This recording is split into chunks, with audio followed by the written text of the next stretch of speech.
세상에 존재하라. 세상에 속하지 마라. 세상을 변혁하라. 똑똑한 바보들아 똑바로 바라봐. 똑바똑바 네 번째 이야기 지금 시작할게요. 안녕하세요. 세상에 존재하지만 세상에 속하지 않고 세상을 변혁하기 위해서 살아가는 비즈너리들과 함께 무엇을 어떻게 똑바로 바라보고 살아가야 하는지에 대해서 이야기를 나눠보는 비즈너리 팟캐스트 똑바똑바 네 번째 시간. 저는 늘 고은입니다.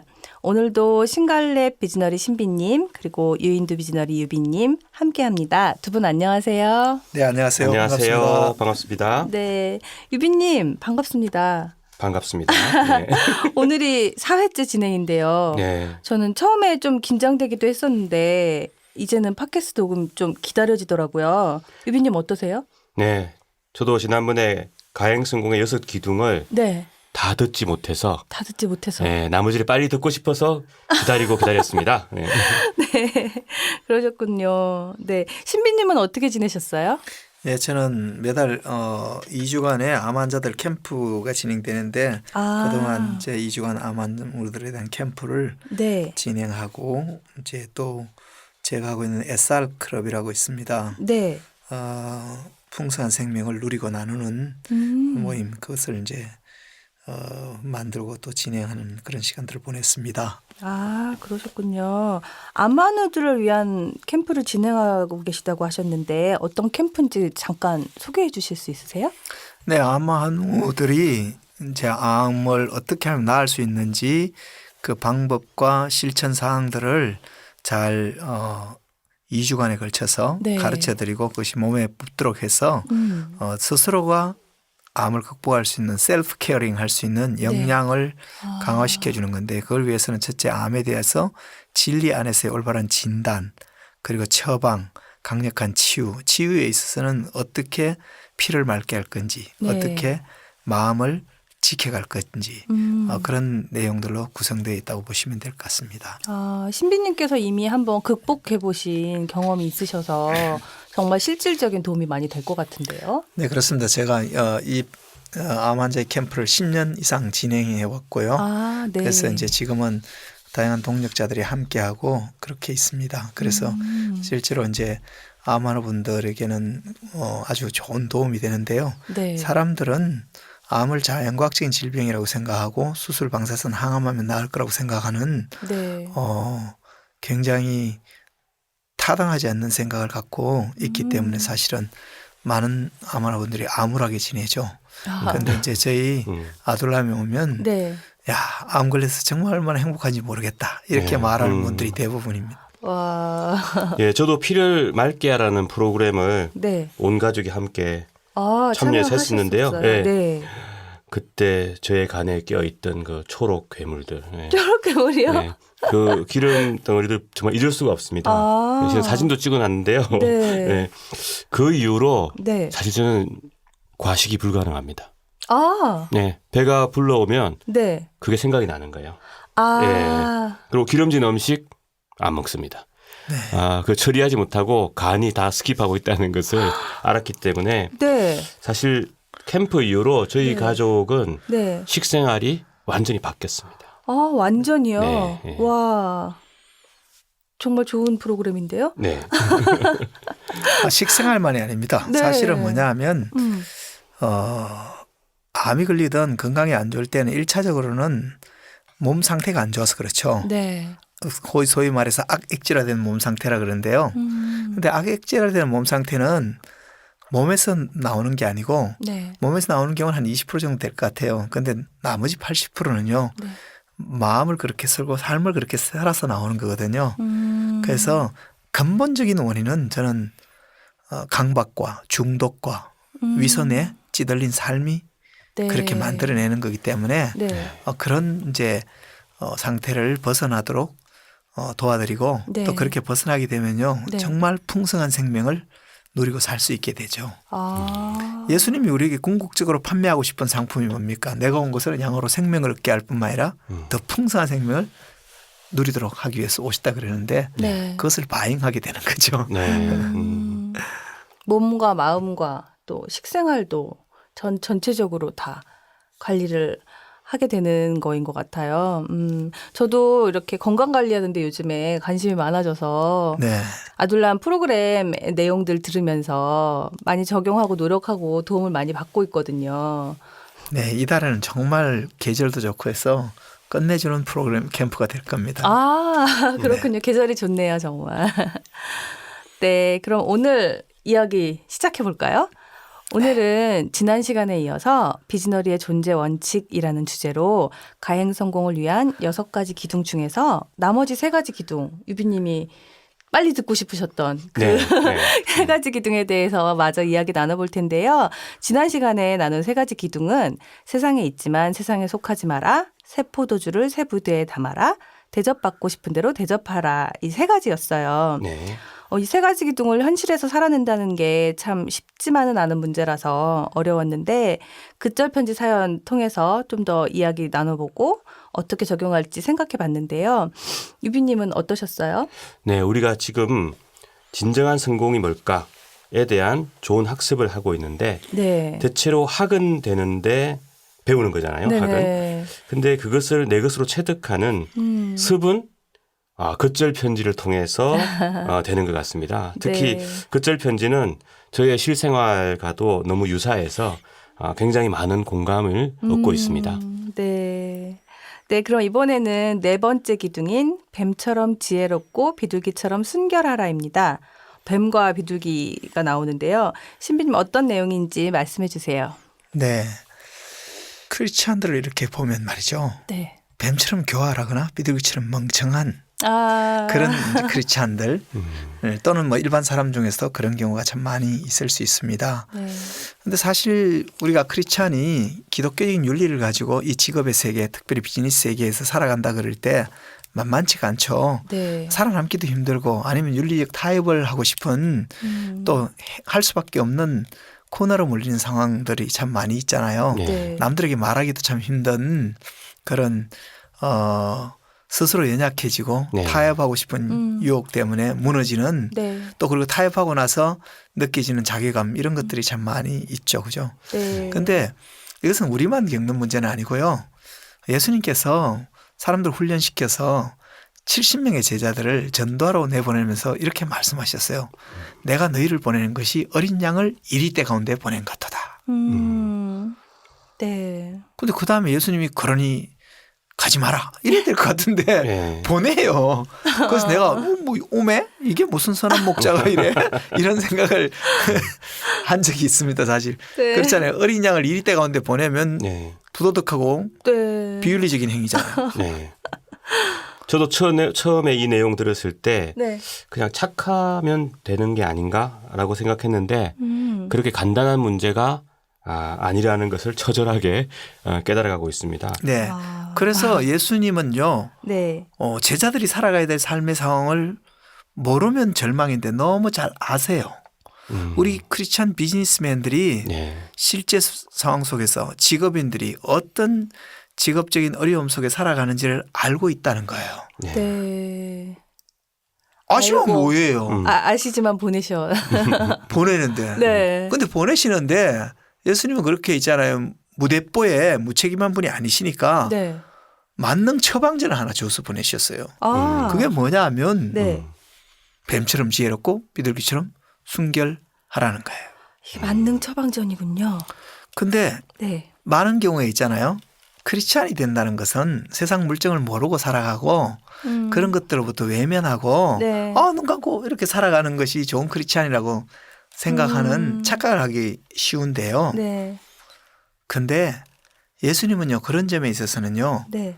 아주 세상 물정에 대해서 밝은 뺀질뺀질하신 분이십니다. 근데 그렇군요. 저는 성경을 보면서 굉장히 신기했던 것 중에 하나가요. 네. 다윗이 왕이 되기 전에 사울에게 굉장히 많이 쫓겨다녔잖아요. 네. 근데 참 재미있는 것은 사울이 다윗이 어디에 있다는 사실을 알았다는 사실을 다윗이 안지라.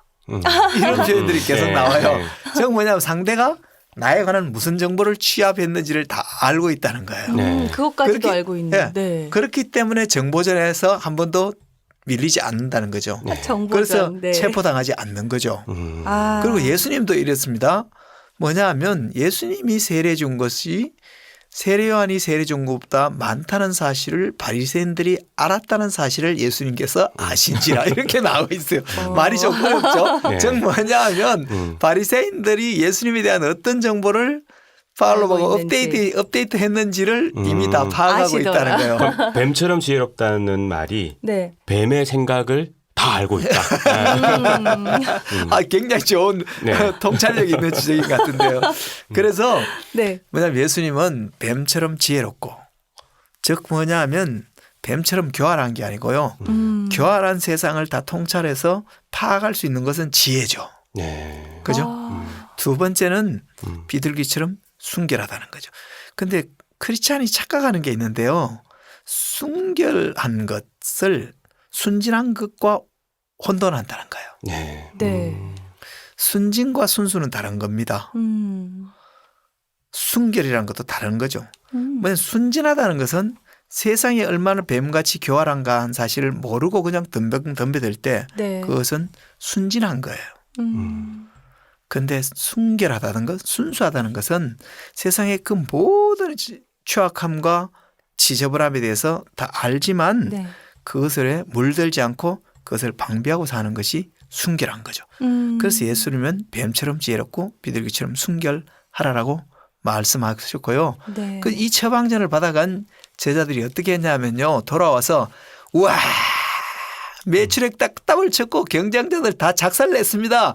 하늘에 있는 귀신들이 땅에 떨어지는 걸 봤다고 그러면서 막 호들갑 떨면서 왔죠. 그죠? 네. 지금까지 어떤 경쟁자보다 내가 성과를 많이 했다고 막 그러니까 예수님이 피식 웃으면서 야, 그 땅 때문에 기뻐하지 말고 네 이름이 하늘에 기록된 것 때문에 기뻐하라고 기쁨의 본질적인 근거에 대해서 수정해 주셨지만 네. 그들이 한 성과를 폄하하지는 않았죠.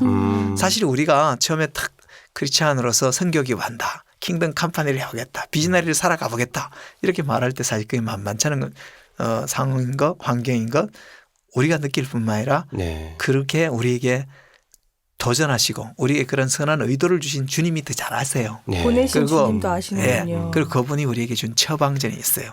뱀처럼 지혜롭고 비둘기처럼 순결하라. 우리가 이것에 대해서 깊이 알아가야 됩니다. 네. 예를 들면 예수님은요. AC 닐슨에서 나오는 요즘도 나오는지 모르지만 옛날에 제가 마케터로 있을 때 보면 있잖아요.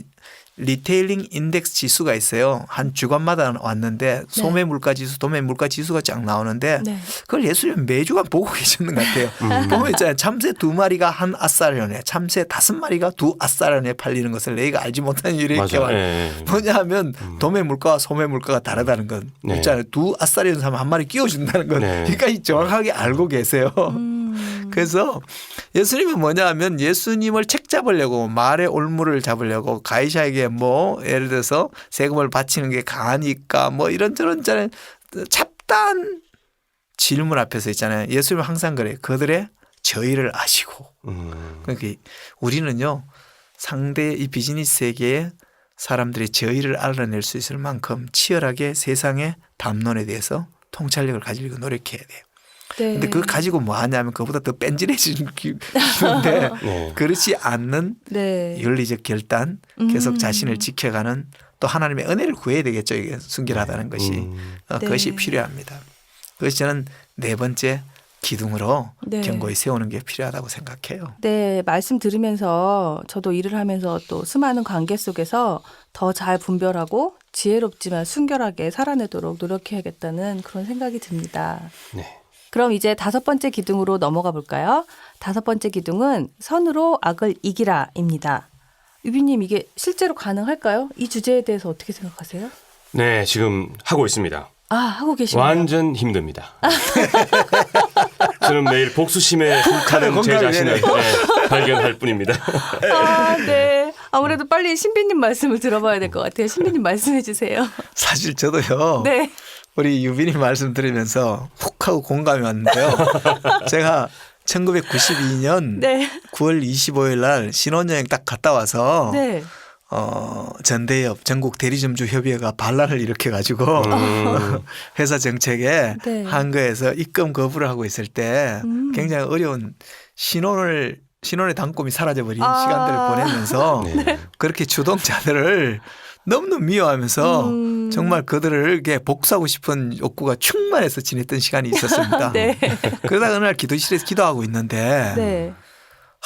기도하다가 은혜를 좀 받고 싶어서 성경을 펼쳤다가 완전히 은혜를 다 까먹은 구절이 이 구절입니다. 성경을 읽는데 네. 선으로 악을 이겨라 이러시는 거예요. 아, 짜증나 성경을 팍 덮으면서 아씨 하나님 같은 말씀하고 계시다. 솔직히 제가 덮은 적이 있어요. 네. 근데 사실은 저는 그렇게 생각해요. 하나님은요. 버릇없는 건 싫어하겠지만 정직한 걸 싫어하지는 않는 것 같아요. 그리고 한참 그러고 났을 때 제가 생각해도 하나님 앞에서 뭐냐면 좀 경망스럽다는 정도는 알잖아요. 네. 그래서 이제 그리고 앉아 있다가 근데 갑자기 이런 질문이 떠오르는 거예요. 손으로 악을 이겨라? 그런데 그게 잘 설득이 안 되면 질문을 해야 되는 거죠. 그래서 네. 하나님께 질문했어요. 주님 그럼 선이 악을 이깁니까? 선이 악을 못 이기는데 선으로 악을 이기라 그러면 명령권자가 부당한 거잖아요. 그렇죠. 그래서 선이 악을 이깁니까? 이렇게 물었어요. 네. 왜냐하면 선이 악을 이기고 같지가 않은 거예요. 그냥 왜냐하면 보기엔 악은 진짜. 굉장히 강력하고 실제하고 적극적이고 있잖아요. 네. 그런 것 같고 선은 애매모호하고 좀 약한 것 같고 음. 저 멀리 있는 피상적인 것 같아서 네, 맞아요. 뭐 그게 잘 안 받아들이는 거예요. 네. 그래서 선이 악을 이깁니까? 이렇게 또 지금 톤처럼 이렇게 약간 시험 방식에 예수님께 딱 물었어요. 그랬더니 예수님이 잠깐 계시더니 그래 선이 악을 이긴다. 왜냐하면 하도 제가 버리장머리 없이 물었어. 여쭤가지고 그랬는지 모르겠어요. 선이 악을 이긴다. 어떻게 이기는데요? 이랬더니 네. 내가 그렇게 이겼다고. 나는 세상의 모든 악에 대해서 네. 십자가로 승리했다고. 그래서 세상의 권세와 정사를 밝히 드러내고 십자가로 승리하셨다는 말이 그 말씀이라고. 네, 맞네요. 그렇게 예수님이 말씀하시면서 그리고 내가 그래서 선으로 악을 이기는 발자취를 네가 따라오도록 다 남겨놓지 않냐. 먼저 그 가셨으니까. 발자취를 네. 따라오라는 거예요. 네. 그래도 솔직히 설득이 잘 안 되더라고요. 네. 그래서 한동안 그냥 씩씩거리고 있었어요. 네. 그랬더니 주님이 참 답답한지 야 네가 그렇게 꼭 원수 갖고 싶냐 이러는 거예요. 갖고 싶죠. 그랬어요. 솔직히 하기사 우리가 살아가면서 누가 내한테 100 정도로 악하게 대하면 솔직히 어떻게 하고 싶어요? 갚아주고 싶죠. 저는 솔직히 해서 네. 120면 한 200 정도로 갚아주고 싶어요. 근데 사실 예수 믿고 교회 다니니까 그렇게는 못하고요. 네. 한 80 정도로 갚아주고 네. 그다음에 이런 애드립을 치는 거예요. 네가 나한테 한 거에 비하면 내가 네한테 한 게 양반이야 이 자식아. 이렇게 사실 말하고 싶은 거예요. 그런 마음이 있으니까 원수 갖고 싶고 그러니까 주님이 그런 거예요. 야 그렇게 원수 갖고 싶냐? 그래서 예. 그럼 네가 갚아라 이러시더라고요. 근데 그 말씀이 약간 찜찜해. 그러더니 조금 있다가 역시나 그 예감이라는 게 끝나지 않잖아요. 주님이 그러시니 네가 원수 갚으면 근데 네. 부작용이 있을 거야 그러는 거예요. 그러니까 첫째는 네가 나쁜 놈이라는 평판을 받을 거야. 두 번째는 네 마음에도 쓴뿌리가 생길 거야. 근데 네가 그 원수 갚는 권한을 갖고 싶은 거를 내한테 맡겨주면 내가 네. 갚아줄 거야. 그렇군요. 그래서 네 원수가 줄이거든 먹이고 목마르면 마시게 하라. 그리함으로 그 머리 위에 숯불을 쌓아놓으리라. 는 말씀의 그런 뜻이라고 이야기하는 거예요. 네. 그럼 제가 말귀를 좀 알아듣잖아요. 그래서 이성적으로는 동의가 되긴 했는데 감정적으로는 동의가 안 됐어요. 그래서 마치 제가 그 당시에 왜 애가 뭐 하고 싶은데 엄마가 야 그 안전히 가지 마라 안 돼, 조곤조곤 왜 엄마가 이렇게 설명하면 엄마 말이 이해가 되니까 알았지? 그러니까 이리 줘 이러는데 주기는 주는데 입이 툭 튀어나와가지고 있는 것처럼 제가 뭐냐면 하나님 알았어요. 그러면 당신이 원수 갚아주세요 하긴 했지만 입은 툭 튀어나온 상태로 제가 원수 갚을 권리를 하나님께 양도드렸던 적이 있어요. 그 이후에 하나님이 내가 생각한 것처럼 스피디하게 막 속 시원하게 갚지는 않는데 완벽하고 철저하게 그러나 당신의 때 갚는 것을 갚아주시는 걸 보기는 맞습니다. 그러면서 우리가 있잖아요. 세상의 악에 대해서 네. 내가 상대보다 얼마나 작은 악으로 대감다 하더라도 네. 결국은 둘이 악의 구렁텅이에서 뒹구는 거는 사실이죠. 아, 내가 되갚으려고 하면. 그렇죠. 네. 그런데 하나님은 그렇게 하면 점점 계속 악의 뭐냐면 진흙덩어리에서 네. 함께 뒹굴고 있는 우리 자신을 만날 수밖에 없다는 사실을 알기 때문에 그렇게 되겠네요. 하나님의 아들, 딸들이 그런 네. 허접한 삶을 사는 게 아니라 선으로 악을 이기라는 건데 네. 그렇게 말씀하는 이유는 우리를 보호하기 위해서도 있겠지만 악을 이기는 가장 강력하고 실제적인 방법이 선으로 악을 이기는 거기 때문에 그렇다는 거예요. 그런데 사실 이것을 받아들이기가 어려워요. 어렵죠. 네. 그런데 이것을요 작은 데서부터 적용을 해보세요. 그러면요 점차 이게 있잖아요. 와, 되네 하는 것뿐만 아니라 이게 효과적이네. 좀 던지면 이게 정말 강력하네. 이걸 경험하게 되고요. 네. 그럼 나중에는요 좀 더 자연스럽게 여기서 내가 상대의 저 악 앞에서 내가 취할 나의 선의 스탠스가 뭐지? 이런 생각을 하게 되는 거죠. 네. 점점 큰 것까지 할 수 있겠네요. 네. 진짜 실제로 적용하기는 좀 어려울 것 같은 5번째 기둥인데요. 네. 말씀 듣다 보니까 제가 직접 갚으려는 마음, 억울한 마음, 이런 것들을 내려놓고 그렇게 맡길 수 있다면 작은 네. 것부터 경험할 수 있다면 네. 진짜 좋을 것 같아요. 그중에 제가 이 얘기 해볼게요. 네. 우리 늙은님 있잖아요. 네. 마음속에 한번 잘 들여다 보세요. 네. 마음의 감옥에 수감시켜놓은 사람이 있을 거예요. 있어요. 저 새끼는 저래서 그렇고 저놈은 저래서 그렇고 있죠. 있죠. 근데 어느 날 기분 좋아가지고 네. 감옥 문 열고 다 석방한다 했죠. 네. 석방한 걸 그 다음날 보면 또 잡아놨어. 있어요. 근데 네. 그 감옥 안에 가도록 수감시켜 놓은 이제 나에게 피해를 준 사람을 어떻게 석방할 수 있는지 알아요? 석방한다고 하잖아요. 결심하고 되는 게 아니고요. 네. 그 사람들을 축복기도 하세요. 축복하고 그 사람이 잘 되도록 축복기도 하면 어느 날 있잖아요. 내 감옥에서 마음의 네. 감옥에서 떠나간 걸 알게 될 거예요. 그게 뭐냐 하면 네. 선으로 악을 이기는 거예요. 이를테면 네. 가장 손쉽게 있잖아요. 네. 마음속에 감옥부터 있잖아요. 네. 수감시켜 놓은 사람들을 석방하기 위해서 축복기도 하는 것. 그게 선으로 악을 이기는 네. 가장 개인적인 네. 시작이 될 수 있을 거예요. 축복 기도부터 시작해야겠군요. 네. 더 큰 것까지 할 수 있게 되니까. 그렇죠. 네. 특히 이 말씀에 오늘은 네. 3000%만큼 공감합니다. 근데 솔직히 처음에는요. 입이 안 떨어질 겁니다. 내가 그러면 왜 축복기도 해야 된다. 이 생각이 들어요. 솔직히. 네. 입에 떼기도 싫은데. 네. 그런데 의지를 가지고 해보세요. 감정적으로 조금 바보 되는 것 같기도 하고 그런 네. 마음 들잖아요. 네. 맞아. 왜냐하면 내가 감옥에 수감시켜놔야지 네. 그 사람에 대해서 내가 통제력을 갖고 있을 것처럼 생각하죠. 아. 그런데 굉장히 어리석은 거예요. 왜냐하면 그 사람을 감옥에 수감시켜놓고 감옥 유지하는 비용을 누가 내요? 관리비를 내가 매일 내고. 그렇죠. 그런데 어리석음에 속아서 하는 거죠. 네. 네네. 그런 것이 선으로 악을 이기는 가장 개인적인 차원의 뿐만 아니라 비즈니스 세계 속에서 이런 일이 정말 많죠. 더티하고 네. 뒤통수 치고 하는 그런 상황 속에서 네. 내가 이 상황에서 내가 선택할 악을 이기는 선의 전략이 뭘까? 이런 질문을 가지고 네. 계속 접근해 나가면 네. 뭐냐면 이 척박하고 비윤리적인 비즈니스 세계 속에서도 가치 있고 행복한 성공을 담아내는 5번째 기둥을 확 밟을 수 있을 거예요. 네, 축복부터 시작해 보겠습니다. 네, 오늘은 비즈너리 존재 원칙이라는 주제로 가행 성공을 위한 6가지 기둥 중에서 2가지, 뱀처럼 지혜롭고 비둘기처럼 순결하라, 그리고 선으로 악을 이겨라에 대해서 이야기 나눠봤어요. 오늘 1부는 여기서 마치고 2부에서 더 이야기할게요.